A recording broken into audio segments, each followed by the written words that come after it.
Welcome back, everybody, to the Nerdcore Podcast, the podcast that reviews movies and talks that nerd shit. This is episode 609, and it is your review of Akira Kurosawa's Redbeard. As always, this is the Nerd Chicano here to host the show, alongside our wonderful co-host, Brad Young Yoda. What's up, everybody? Welcome to a wonderful Tuesday. Tuesday indeed.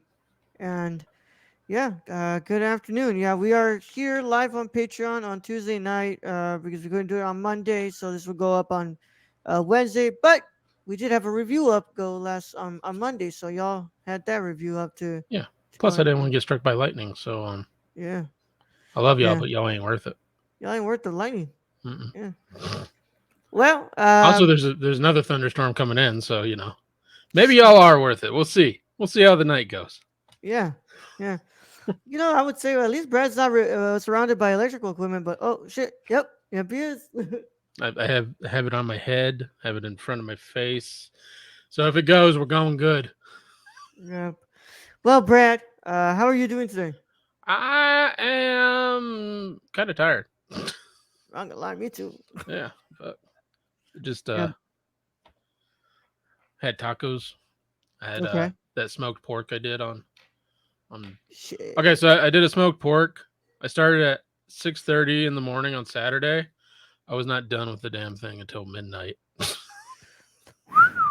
Yeah, but it turned out really good, and we just put them in tacos with some cabbage, some cheese, some lime, and the fuck, some chipotle. I don't forget. It's one of those chipotle sauces. Really good. Yeah. I think we got the gist of it. They were Fucking good. smacked. They're fucking smacked. It's fucking smacked, right? Mhm. Yeah. I went to work and that's it, man. I just went to work. It was Me too, buddy. Me too. yeah. Yeah. I where I worked and I pretty much just did all that today and just hung out and What'd you do on another episode today or something? no, I do that this weekend. I just need to write the notes and I need to watch the movie. Okay. Um oh man. Yeah. But I'm trying to get through as many cinema conditions as I can go through. So You're doing no pretty good. complaints. Doing pretty No good. complaints. Because after this, we'll just have 6 episodes to do, and then we'll be almost done with this. We'll be done with the season. So we're almost done with that. But yeah, I just went to work, and it was a pretty chill day. I wanted to. Stacy's here with us Stacy's because we're here. live Thank on you, Stacy. Patreon. That'll On a happen Tuesday. when your state doesn't legalize smoking pork. It takes all day. Oh, Stacy, have you seen the video when New York was starting? I think they like banned, or they were trying to ban, or they were doing something with pizza ovens. Oh my god! They were banning like the wood fire pizza ovens, and you had a Wow. guy literally go to like I think I don't know if it was the governor's house or whoever the fuck's house, the mayor, and was Yeah, throwing pizzas at him. that is the last thing you want to do. Why would you do that? Like, okay, I get that you want to help the environment and all. I don't think the pizza ovens are doing all that much harm Nah, it's comparatively. not the pizza ovens that are It's doing not the the pizza ovens. Like yeah, maybe if you go after the industry heads and maybe overseas and some of those guys, yeah, but leave the pizza ovens alone. Leave them yeah. alone. It's like the whole thing with the straws is like, yeah, I don't think Like I care about the sea turtles and all, but fuck paper straws, bro. I fucking hate them. Like I'd Fucking rather just hate like paper like straws. I'd rather just buy a fucking aluminum one or whatever. Just Yeah, take it they with need like me. the collapsible aluminum one. They probably Yeah, have one, like collapsible aluminum one that you can just clean and bring with you everywhere. But don't give me yeah. paper straws. The paper straws suck, bro. I Yeah, hate cause at the cause movie. like I gotta drink my drink real quick or that shit's done. Yeah, yeah. But yeah, thank you, Stacy. He's chatting with us because he's on Patreon. He's a patron at the $1 tier. He gets this episode live and early, and you can get it early and live for everybody. It's gonna be available for everybody tomorrow on Wednesday. So if you wanted to get this live and early and you can interact with us, you can go on patreon.com/nerdcore and pledge to the $1 tier. And don't forget, like and subscribe. Yep. all that wonderful stuff because it helps get these videos out to more people, and we can talk more movies about with other. We can talk about movies with other people. Yeah, you can send us messages and you can tell us how our opinions don't matter and our wine taste sucks and why are we even doing this? And we'll just be like, hey, you watched. I don't know what to tell you. I don't know what to tell you, bro. All I know is that you clicked on this video. Hey, you clicked on the Yeah, view, and even if you click the dislike button, I can't tell. So yeah, yeah. It's not public anymore it's unless I not go to public the anymore. fucking So you know. So, but Brad, today we're continuing on with our International Film Month. We talked about last week. We talked about the film. What the fuck did we talk about? Time of the Gypsies. Time of the Gypsies. Time of the And Gypsies, which was very unique, I yeah, might say. yep. And today, Oh, of course, I, I did have a question before we get in this role. yeah, Okay, so I watched. So Thursday we have the movie review Bell. yeah. Did I watch the right one? Does There's is only it? one that I saw, and it was animated, and I watched that You one. watched the right one. Because I googled Bell after, and there's a horror movie from 2023 called Bell, and I'm like, all I don't right, I have could that movie. go fucking either way with I don't. I've never even heard of that movie. good. So I watched the Yeah, right. yeah. I was When, talking about the anime film, the animated okay, I film. want to get that Yeah. cleared up. Cool. Yeah, no, you're good. Which Okay. that lets people know we will be reviewing Bell now. Bell, But Bell Thursday. Thank you. yeah, yeah. But yeah, no, you're good, Brad. You're good. I want to But make sure.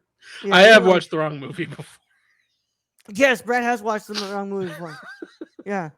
and we had Um. to like change the whole fucking schedule up, which is Yeah. Yeah. That embarrassing. was the Miyazaki month when you did which one did you do? You did you do I did the Whisper of the wrong one. Heart? Yeah, I did. I did the wrong one. Yeah. And I was like, no, Brad.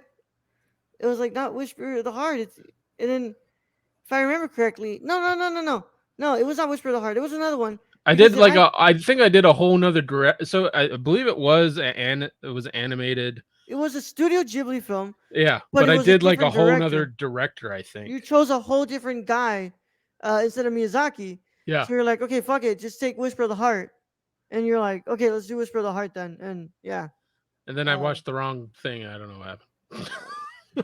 those are fun times. But yeah, let's go ahead and get into this, Brad. So let's introduce them to Akira Kurosawa's Redbeard. Ooh, I do love a red beard, and yeah, no spoiler warning today because Uh, 1965, yo, Yep. that's before 1969. So, come from our one and only source, Wikipedia. Redbeard is a 1965 Japanese Jidakai film co-written, edited, and directed by Akira Kurosawa in his last collaboration with actor Toshiro Mifune. Based on Shigeru Yamamoto's 1959 short story collection Akahige Shinryotan, the film takes place in Koishikawa, a district of Edo. I'm butchering everything. You're pushing the shit I'm out of butchering all the this. shit out of everything. Towards the end of the Tokugawa period, I got that one. I got Tokugawa. Like I know that's right. And it's about the relationship between a town doctor and his new trainee, Fyodor Dostoevsky's Dosto, Do- Dosto Dostoevsky. what he said. Novel, humiliated, insulted, provided the source for a subplot about a young girl, Latoyo, who is rescued from a brothel. The film looks at the problem of social injustice and explores two of Kurosawa's favorite topics, humanism and existentialism. A few critics have noted the film to be reminiscent in some ways of Ikiru.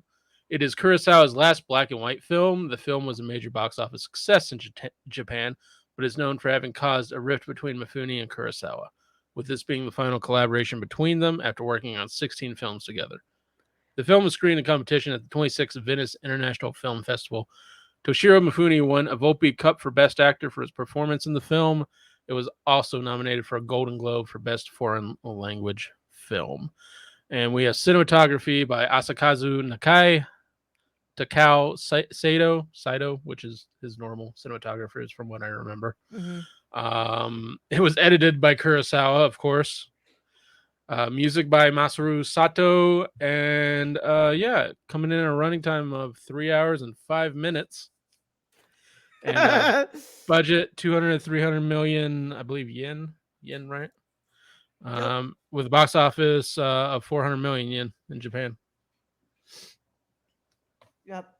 All right, man. So yeah, and I believe so. The rift happened because yeah, because he wasn't a fan of the long production schedule on this one. This one was like the because apparently Did the he have other production schedule was movies? long, and he had a bunch of other TV movies and TV and movie offers that he had to turn down because of Kurosawa. Yeah. Yeah, which I mean, it's like I don't blame like that. Definitely sounds like Kurosawa. yeah. But the thing is that you took it to the grave, bro. You didn't get to reconcile with Mifune. I mean, that happens. Yeah, It's unfortunate it happens because they did such great work together for 16. It's unheard of. 16 films with the same actor and same the, director. the greatest director and actor pairing Yeah, of all time. I mean, this is the goat duo, bro. I'm trying to look up some trivia. If we have trivia, do we have trivia? I'm looking at it here. So yeah, of course, it is the end of the collaborations between Mifune. It's his last black and white film. Which is amazing, right? Yeah. Because Um. this is 60, 65. Yeah. 65. Yeah. Akira Kurosawa's desire for authenticity for this film led to having the hospital set throughout thoroughly stocked with expensive medical supplies of the time period the film set in. The drawers that were never referred to or opened on camera were nevertheless filled with pills. Yeah. All right. Yeah. I've heard of worse. Period construction of the hospital went as far to use the right kind of aged wood that would have been used in the region at the time of the film is set All right, per that might be a Kurosawa's little request. far. That might go a little far. Just it Uh, is Kurosawa, but that still he's my emperor and all, but that might go a little far. trying to see if there's anything here. Um, uh, Kirk Douglas visited the set during filming. Okay. Oh Really? wow, Brad. As was typical for his work with Kurosawa, film composer Masaru Sato was only given 1 week to compose the film's entire score, What? No. and it took 2 years to film this. What? And he gave Principal? him a week? What? Yeah, Holy this is God. the only Kurosawa film to feature nudity. Oh yeah. I could have sworn Throne of Blood had nudity. No? Huh. Maybe not as prevalent. Yeah. And this is the last film, the ninth and final film that Yoshiro Tsuchiya is featured in with Kurosawa as well. Huh. Like, he's been collaborating with him ever since Seven Samurai. Um, It's kind of crazy. yeah. Well, he wanted to work on Ghidorah, the three-headed monster, and Hmm. he had a commitment to Kurosawa. But yeah. All right, Brad. Well, what, Brad? This is your first pick, so I'm gonna go ahead and go to you, Brad. What are your initial thoughts on Redbeard? Um, I mean, it's Kurosawa. I'm gonna say it's good. It's enjoyable. Is it my favorite Kurosawa? No, it's not my favorite story from Kurosawa. Um, it's not my overall favorite performance by Mifune. Is Mifune great in it? Yeah, but I've seen him do better. Seen Kurosawa do better. But I will say the visuals in some of this, probably some of the best visuals Kurosawa has ever done. There are Yeah. some scenes that I sent you a picture or screenshot of one of the scenes. It's just like, how does he get that? How Yeah. Like, the shadow with just the eye and then the eyes like glowing. And it's just like, and the man's using natural lighting because that yeah. man just uses natural lighting, and you're like, what the fuck is he doing? Um, the music is fucking fire, and then think it was done in a week. Holy God! But um, it's not my favorite. I mean, it's good, but it's not my favorite. And another one of those, I think probably about 15 to 20 minutes too long. um, But who am I to talk shit about the Emperor? I can't believe this man made a medical epic. This man has made like every fucking genre up to this point. Yeah. So I I love this movie, Brad. It's good. I Like really love this movie. But man, holy shit, dude! Like this has to be one of if not the best performance from Mifune. There is something that Mifune is bringing to the screen in here that I never seen him done. Like this is a very calm and collected character, but that is also very he regrets a lot, and he's like, there's something about that calm nature of Mifune in this film that like stands out to me in a way that I hadn't seen since like what since I watched High and Low and Drunken Angel. I mean, but we've seen this before. Yeah, And we've seen Kurosawa do this before with his actors. Is it's not what's being said. It's he yeah, can so much can be said with just the facial expression. But I feel like I've seen Mifune give better performances. Like, man, is he stoic and silent in this? Yeah, but I've seen that before. I mean, I personally like him in Seven Samurai when he's fucking just raging on. I don't know, a little bit of that nose candy probably, but you know, yeah. But this is a very different. Like yeah, this is Mifune if he was in Ikiru instead of Shimura. yeah, probably. You Yeah. can feel like that anger just coming off him, probably because he knows he's not gonna be able to do all those TV movies and shit. Stacy says, "Well, I've got a week to compose a score for this film. Where's that accordion? This will teach you." But man, I at first I'm not even gonna lie to you, Brad. It was a little rough to get into this, Yeah, but the once, beginning part, but once yeah, it did, and that's where I but have the issue with it, and why I don't think I find it as one of my favorites. Is the beginning? The beginning's a bit slow. yeah, but when it hits that part where Mifune is like, where his character's talking about how like whenever I feel like I'm being arrogant, bring up today because this is the day that everything changed for me. That's when Or I think the movie really kicked in for me, and I was like, okay, I'm really getting into this now. well, I think the movie kicks in, and it's funny. This movie's called Redbeard, and Mifune's not even really the prevalent No, he's not. character on the screen. Is Sushira, Yeah, yeah, so it's the younger doctor who's learning, and I think you're right. I think around that is yeah, we focus more on him becoming because during the start of this, dude doesn't want to be there. Dude's yeah, like I want to go back to Nagasaki. Like fuck this little yeah, shithole town with a bunch of poor sick people, and yeah, then you just see his growth towards the end of this, where he's literally getting married and he can just go and be the shogun's fucking right hand man for Ed as doctor, and he chooses. He's like, no, I want to do good here because this. I mean, I feel compelled to because of this man who's a very good teacher. yeah. And the like I said, the only performances I would put above this from Mifune, I would put Rashomon and Throne of Blood.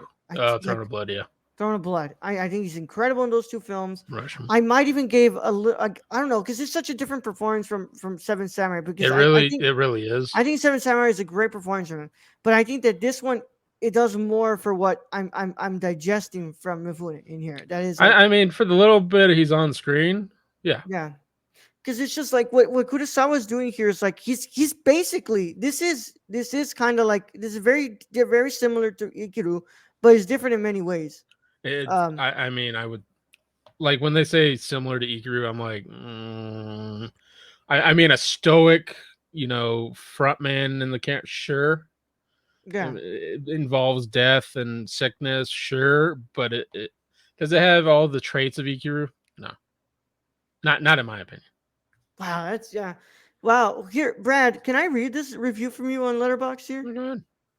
Just gonna come out right and say it. Better than Seven Samurai. This had my attention from beginning to end. Everything about it was flawless, not to mention how moved I was by the end. It tackles the idea of death as well as mental health and the morals surrounding that and much more. And I'm probably going to remember what I learned from this film forever. I can't believe I'm saying this about a 3 hour long black and white film from the 60s. I'm probably going to watch it again soon. Loved it. I mean, Wow. that's basically my feeling on Ikiru right there.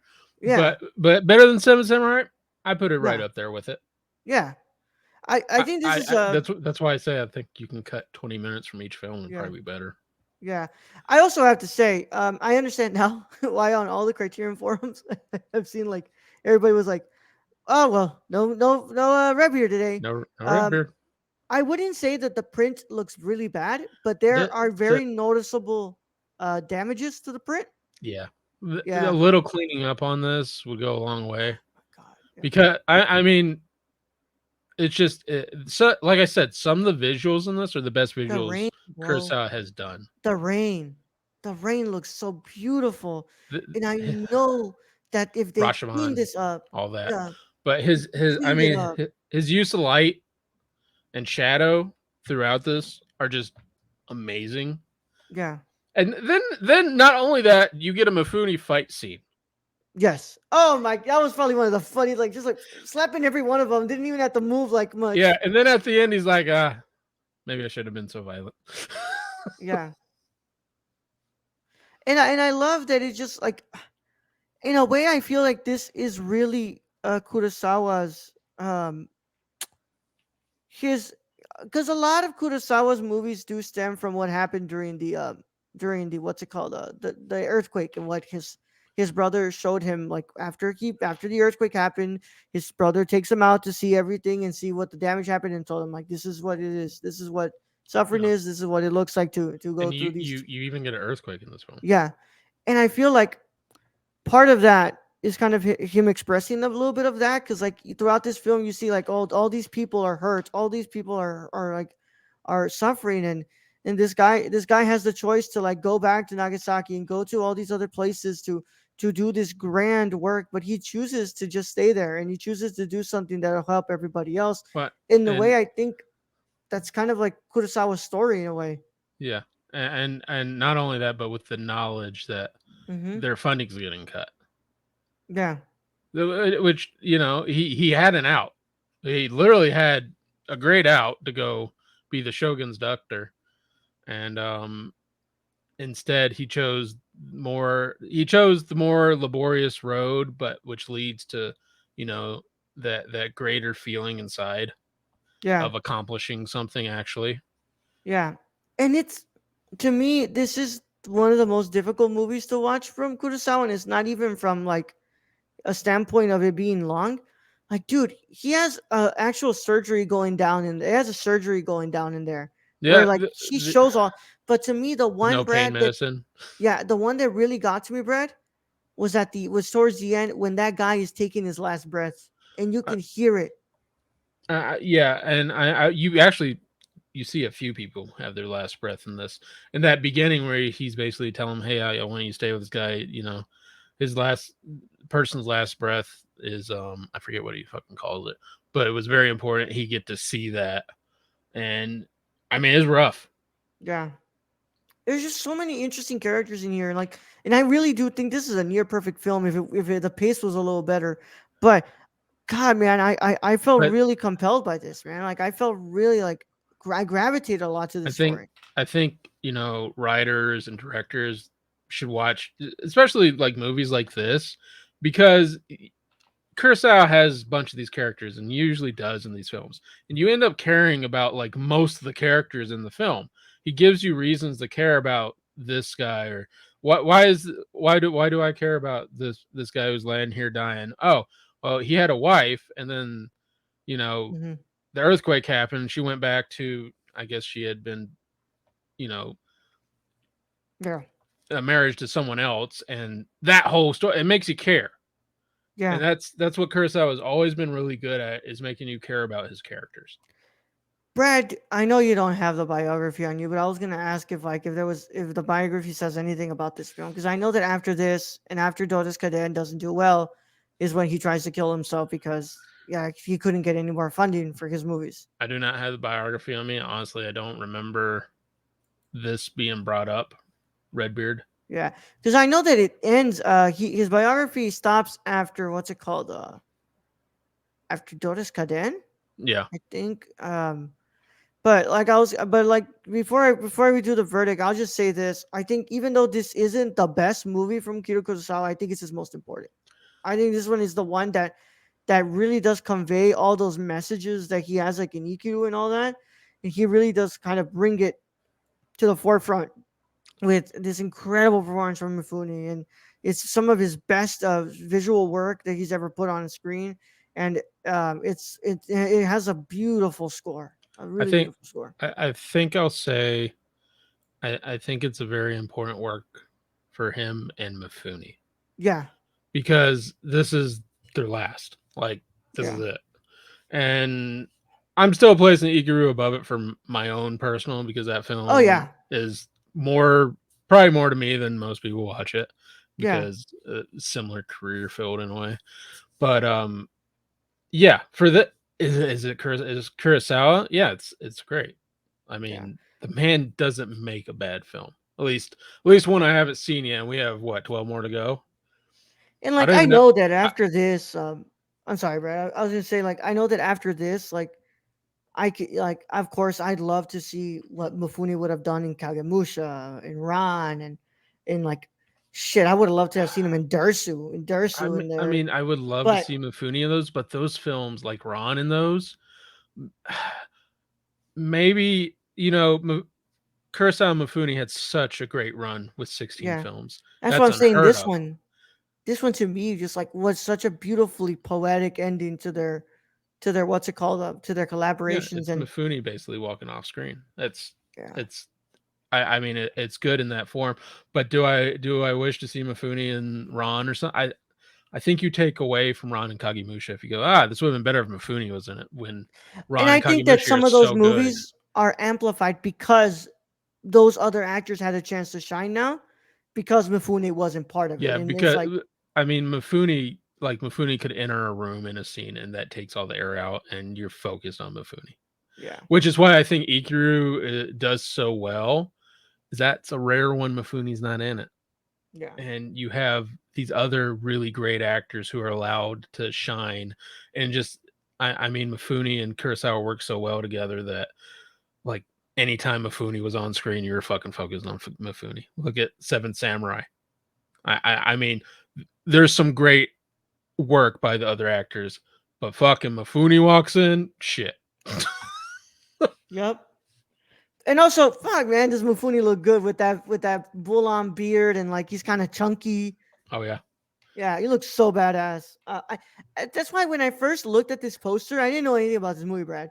When I first looked at the poster for Red Beard, I thought it was a samurai film. I thought it was yeah, when I first like when you first look and you don't until you read about it, you're like, it's a fucking doctor movie? It's a What? medical epic. Medical what? I'm like, but what the hell?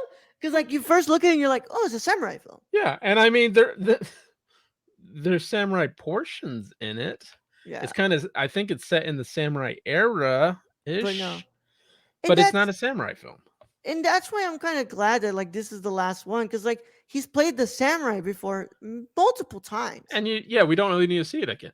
but Like what this more is can Mifune do with Kurosawa. samurai? Like I This is love seeing it. Kurosawa.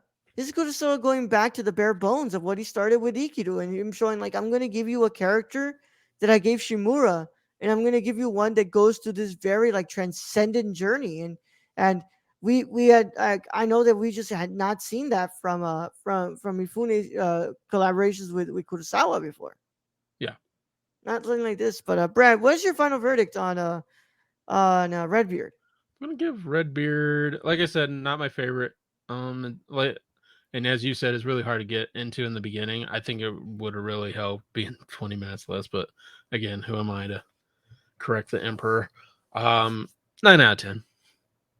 I'm sitting there with you too, man. I give this a 9 out of 10. I think this is Yeah, a fantastic movie. It's one it, that I it can it's top tier. I mean, is it my favorite? No, like you listed out a bunch of them: Rashomon, yeah Ikiru. I mean, there's a few in there that I think the story is maybe a little more to my yeah liking. I can see where someone would love this film and would be yeah. really entranced by this film. Out of the 20 films that I've watched from Akira Kurosawa, also I'm giving this a 9 out of 10. If you didn't hear when I said I was the same score, out of the 20 films I've seen from Akira Kurosawa, this ranks in at number 13. It is on top of I Live in Fear, and it is below Kagemusha.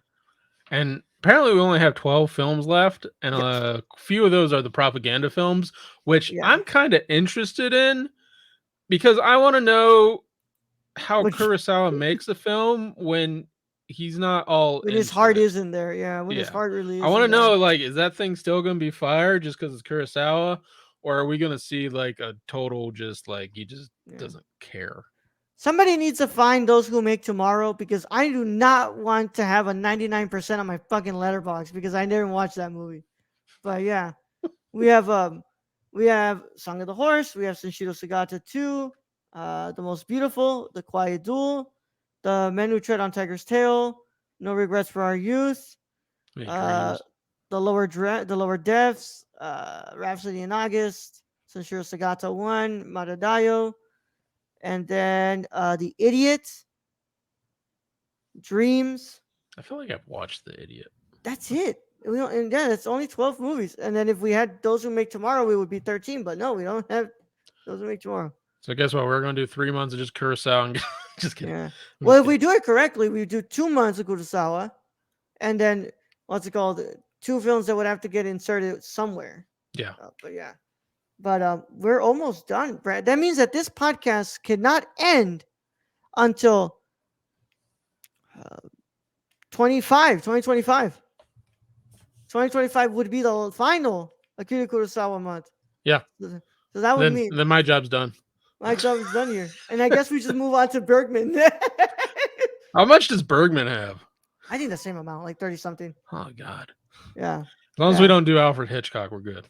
Yeah. No, we're good. Yeah. Brad's Let's like, have an Alfred Hitchcock just 20-year fucking yeah. And we're still well, because I'm gonna wait for the new restoration to come out, but we still are missing just one more Tarkovsky. yeah. Yeah. Which wait, I thought we did all the Tarkovskys. No, we're missing Nostalgia. Yeah, but there's a new restoration that's gonna come out for that one. Okay. And I'm not gonna lie, I would rather you watch the new restoration because that print that we have right now is ugly. But I believe we did finish Edward Yang. Yes, we did finish all of Edward Yang. Well, and unfortunately Edward Yang passed away very Yeah, young. yeah, we finished all of Edward Yang. We did all of them, including the ones that were really difficult to watch because they did not look good. And I guess it would just have to do a rescreening once those new restorations come out. Stacy, don't tempt me. Don't tempt me to do an AI script of Kurosawa, The Lord of the Rings. Lord of the Rings. Can I just get a like? I hate AI. I fucking hate AI, but I would like to see somebody would just what's it called put in the AI generator for concept art of what Akira Kurosawa's Lord of the Rings would look like. Ooh, Yeah, might but have to do that. yeah, but my God, what a great movie, y'all! And I hope that you all enjoyed the review.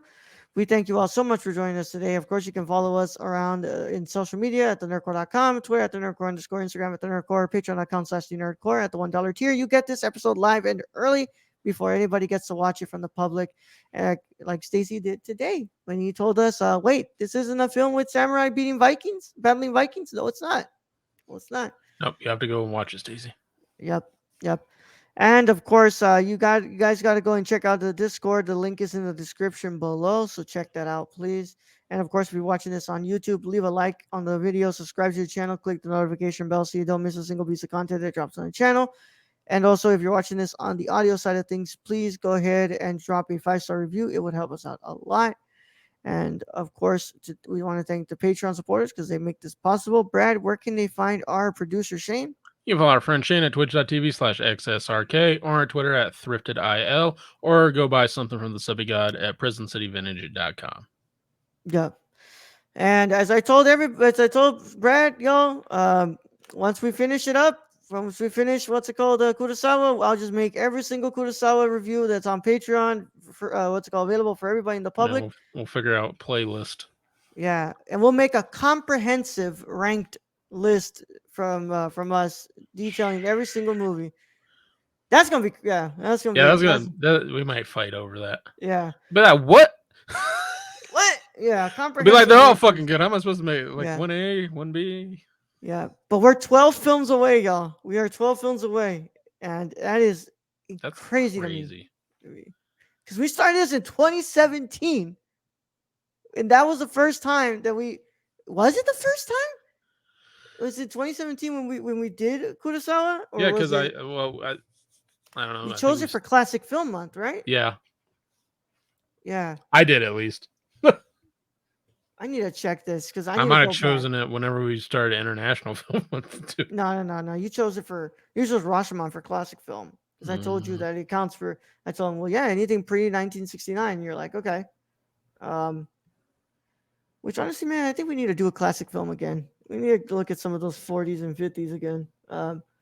But yeah, Brad. Actually, no, it was in the second year of the podcast. really? What the Yeah. hell did we do the first year? So remember our first ever like theme month was the Star Wars It was the movies that Star we Wars. did, Yeah. the reviews. And oh no, Brad, the first Kurosawa we did was Ikiru. Yeah, Ah, I'm looking at it right here. Ikiru for classic film month. yeah. Yeah. We did Ikiru, and then we did a cinema edition for Ikiru also. We've done Ikiru a Yes. few times. Yeah, we done Ikiru a few times. Yeah. Yeah, during that classic film month when we did Ikiru on the waterfront, 12 Angry Men, Vertigo, and yeah, Wow, 12 that's a Angry good. Men was that long ago? Yeah, Brad, that was that fucking long ago. Wow, I didn't think it was I, that long ago. no, I didn't think it was that long ago either. But I mean, that's incredible, man. Oh my god, I can't believe we've done this much, and we wow, I can't believe it, man. That is a lot. And we reviewed. This can't be true because the only one we haven't reviewed for the podcast is I'm probably missing some of these, but the only one that we haven't reviewed for the podcast is Dreams. Why is it saying that 17 here? It's gotta be wrong. Yeah, yeah, this has gotta be wrong because we didn't Okay. do. Yeah. All right. Well, with that said, y'all, we'll say goodbye, and Brad, let's go ahead and send them out. All right, Earl. Thank you, host as always. Thank you to Stacy for joining us today in chat. Thank you to all our listeners out there, all our Patreon supporters. We appreciate each and every one of you. And to end this episode, I'm like, I don't think that's how you put intestines back, but what do I know? Uh, Young I Yoda got out.